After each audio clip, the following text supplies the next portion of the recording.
चंपावत में उपचुनाव को लेकर यहाँ के युवा क्या सोच रखते हैं, आइए वो जानने की कोशिश करते हैं। सबसे पहले मैं आपसे जानना चाहता हूँ, आपको क्या लगता है कौन यहाँ से उपचुनाव में जीतने जा रहा है? धामी धामी, बस धामी। हाँ, धामी जी जीतेंगे और कौन जीतेंगे। ऐसा क्यों?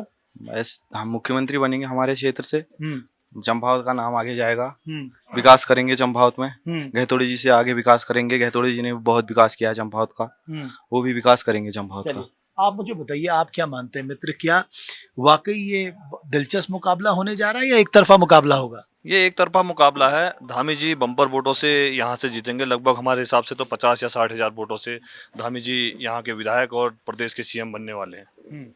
और जो हमारे क्षेत्र की मूलभूत सुविधाएं हैं उससे और धामी जी क्षेत्र को आगे ले जाएंगे और क्षेत्र को, चंपावत जिले को विश्व में एक नक्शे में काबिल करेंगे कि टूरिज्म और जो यहाँ के लोगों का चाय का उत्पादन है वो उनको हर घर घर तक पहुँचाने का जो काम है वो धामी जी के द्वारा किया जाएगा। चलो, एक और युवा साथी हैं, थोड़ा इनको ले आते हैं। आप क्या सोचते हैं मित्र? हम और 55 विधानसभा की सभी जनता यही सोचती है कि पुष्कर सिंह धामी जी ही जीतेंगे।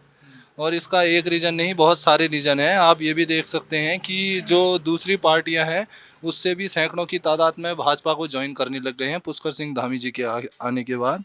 और चंपावत का नाम आज उत्तराखंड में नहीं बल्कि पूरे भारत में हर जगह प्रसिद्ध है, क्योंकि एक छोटा सा शहर जो हर चीज़ से बिछड़ा हुआ था, जिसको ऊपर लाने का काम पिछले 5 वर्षों में कैलाश गहतोड़ी जी ने किया। खुद बीमार होने के बावजूद भी उन्होंने इस क्षेत्र का जितना हो सके उतना विकास किया, उन छोटे बड़े कार्यकर्ताओं ने किया।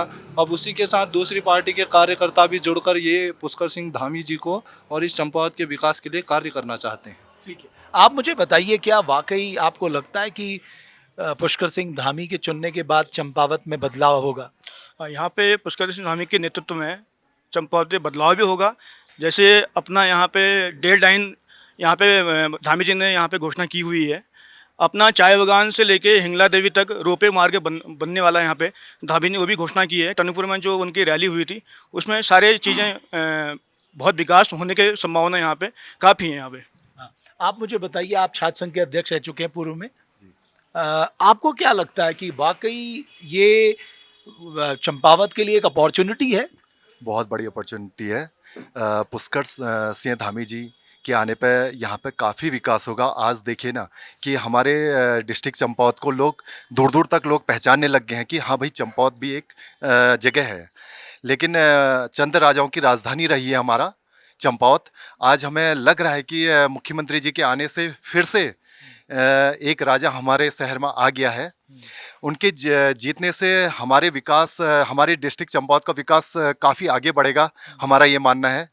हम पुष्कर सिंह धामी जी को भारी से भारी मतों से विजय बनाने की कोशिश करेंगे। धन्यवाद। एक बात मैं और कहना चाहूँगा, यहाँ अपॉर्चुनिटीज़ तो बहुत हैं, लेकिन मुझे लगता है किसी ने टैप ही नहीं की वो अपॉर्चुनिटीज़। अपॉर्चुनिटी बहुत हैं। इससे पहले भी जो विधायक रहे कैलाश चंद्र गहतोड़ी जी से पहले जो रहे, उन्होंने भी कार्य किए, लेकिन उतने नहीं कर पाए जितने कैलाश गहतोड़ी जी ने अपने कार्यकाल में किए। साथ ही साथ अभी उन्होंने मुख्यमंत्री चंपावत को दे दिया है, तो इससे जो है चंपावत काफ़ी आगे जाएगा विकास के कार्यों में। और जो अपॉर्चुनिटी की बात कर रहे हैं आप, अपॉर्चुनिटी ये है कि चंपावत के लिए बहुत बड़ी अपॉर्चुनिटी है। इससे ये होगा कि साथ ही साथ में वो जो देवभूमि उत्तराखंड कहा जाता है, देवभूमि जो गुलजू की भूमि है, ये पूर्णागिरी, माँ पूर्णागिरी है यहाँ पर। तो इन सभी चीज़ों का जो धार्मिक हमारे महत्व की जगह हैं, उनका जो है एक समुचित रूप से विकास होगा। साथ ही टूरिज्म के लिए भी यहाँ पर बहुत संभावनाएं आगे हो गई हैं। ओके, मैंने अमूमन देखा है जो प्लेन्स के इलाके हैं वो तो डेवलप हो जाते हैं, पहाड़ के इलाके पिछड़ जाते हैं, जैसे चंपावत पहाड़ में है। सर, पहाड़ में बहुत डेवलपमेंट होने की ज़रूरत है। कैलाश गहतोड़ी ने जिस काम को आगे बढ़ाया है अपने 5 साल में उनको यहाँ से भारी मतों से जिता के, धामी जी को जिता के आगे भेजना है। उस मूलभूत वो धामी जी से बड़ी उम्मीद लगा के हम युवा बैठे हैं कि वो चंपावत को बड़ा अच्छा रिस्पॉन्स देंगे करके। धीरज, आप मुझे बताओ कि आपको क्या लगता है कि ये बड़ी अपॉर्चुनिटी है, या आपको लगता है कि हर बार कोई ना कोई जीतता है, जो हम चाहते हैं या आप लोगों की होप है वो पूरी नहीं हो पाती? सर, मैं ये कहना चाहूँगा कि जो हमारा चंपावत है, इसका जो इतिहास है वो स्वर्णिम रहा हुआ है। जो चंद राजा थे उस समय से लेके अभी तक का, तो हम भविष्य में यही कामना करेंगे कि इसका जो भविष्य है वो भी स्वर्णिम उससे लिखा जाए। हम चंपावत के लिए ही शुभकामना नहीं बल्कि पूरे उत्तराखंड के लिए शुभकामनाएं करते हैं। चलिए, और आप मुझे बताओ मित्र, आप क्या सोचते हैं? सर मैं तो ये सोचता हूँ कैलाश गैतोड़ी जी ने बहुत अच्छा निर्णय लिया जो अपनी सीट छोड़ी है चंपावत से। तो जो उन्होंने विकास कार्य किए थे वो तेज़ी से आगे बढ़ रहे हैं।